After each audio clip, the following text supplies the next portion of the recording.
There is one simple thing holding you back from hitting $10,000 a month consistently, and it's probably not what you're thinking. You see, after interviewing and talking with hundreds of successful traders and being a trader myself for the past 6 years, I've realized that we all have the same one common issue that stopped us from becoming a profitable trader. And in this video, I'm going to break down what that problem is and show you how myself and other traders have successfully overcome it. Make sure you stick with me until the end because I'm going to share with you a free tool that's going to improve your trading instantly.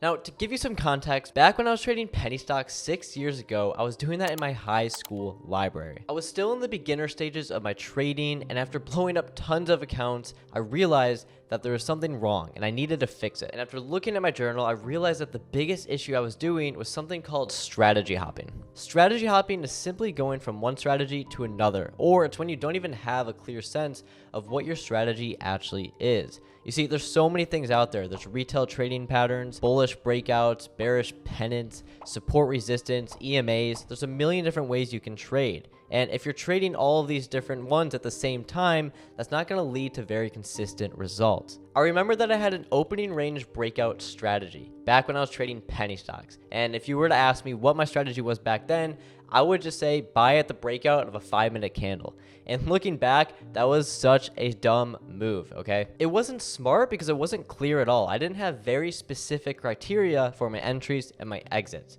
right? Because of this, I just wasn't very clear on what I was even trading, and in this process, I lost about $15,000. Now, that was over a 2-year period, and after that, I eventually found a mentor, and he told me that I needed to come up with a strategy that's very clearly defined. So I spent close to a year back testing, forward testing, and coming up with a strategy that's actually profitable. And after months and months of testing and trying different things, I finally found one that worked, until I started to lose more money again. So I thought that the issue was having a profitable strategy, but in reality, it was something else. There's another issue at hand, and I know a lot of traders struggle with this as well, and I didn't realize it until I looked back at my journal and realized this. I looked back at my trading journal and realized that I wasn't even trading my own strategy. I was trying different opening range breakouts again. I was going back to support resistance. I was trying new EMAs.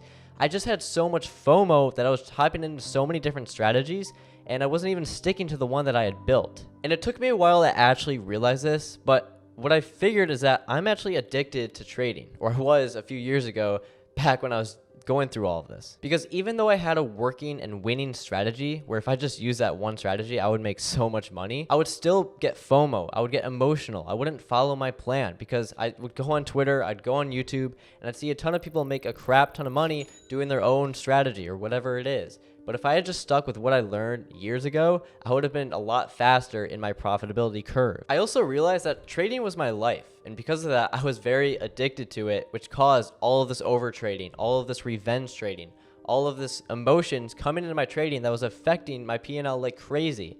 And so what I realized is that hard work doesn't actually mean you're going to make more money in trading. You see, I spend so much time, so many hours every single day looking at the charts, figuring out different patterns, looking at different strategies. And that just made everything a lot more confusing and a lot harder. Because trading, to be honest, is one of those things where hard work doesn't mean you make more money. In fact, it's typically the opposite. Because the more you get involved, you get obsessed with it, and then you eventually start to overtrade, revenge trade, and do all of these things that are really bad as a trader. So I figured out that I needed to fix my psychology, and that would help solve my trading. And so what I did was I got more hobbies. I became more disciplined in my life. I started a workout routine. I wasn't doing any of these things before, and I realized if I did this in my actual life and I pushed trading to a side more as a hobby as opposed to something that I spend 8 hours a day working on, it actually resulted in better profits for my trading. And after going through months and months of doing this, and I actually got over my psychology issue, I was still break even. I still wasn't seeing my profits grow, and I was so confused because I fixed my strategy, I fixed my psychology, and yet my account wasn't going up. I like to think of my trading during this time kind of like the Titanic. You see, my ship was still aboard at some point, but I wasn't moving forward. You see,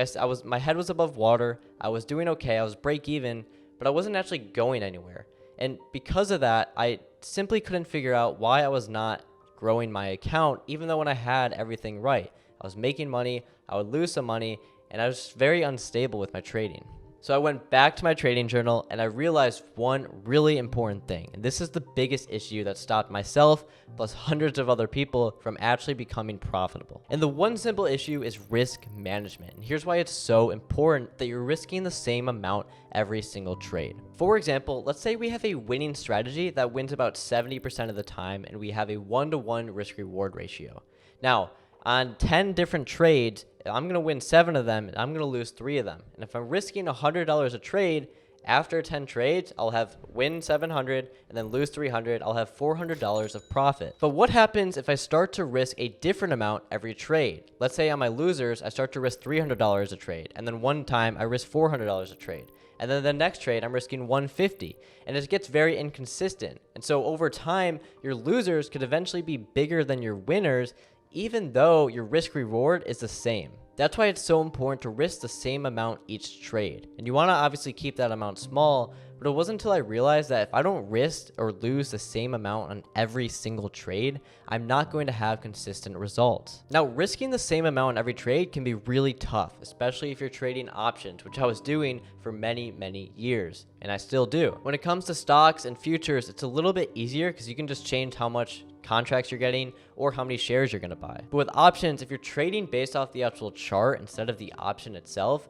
with Greeks and all the decay rate and all the stuff, it gets very, very tough to be able to say, hey, I want to risk $500 on this trade to the T. It's very, very tough to do that. So the best and easiest way to fix this is using a risk management tool. And a risk management tool is simply a spreadsheet or a guide where it just tells you how many contracts, whether it's futures, shares, or options, to buy or sell so you can risk the same amount each trade. And since you stuck until the end of this video, I actually made one for free that I'm going to give to you. And all you have to do is click the first link in the description below and you'll get that risk management calculator right away. Thank you guys so much for sticking to the end. If you did enjoy this video, leave a like, subscribe, comment down below your thoughts, and I'll see you guys in the next video.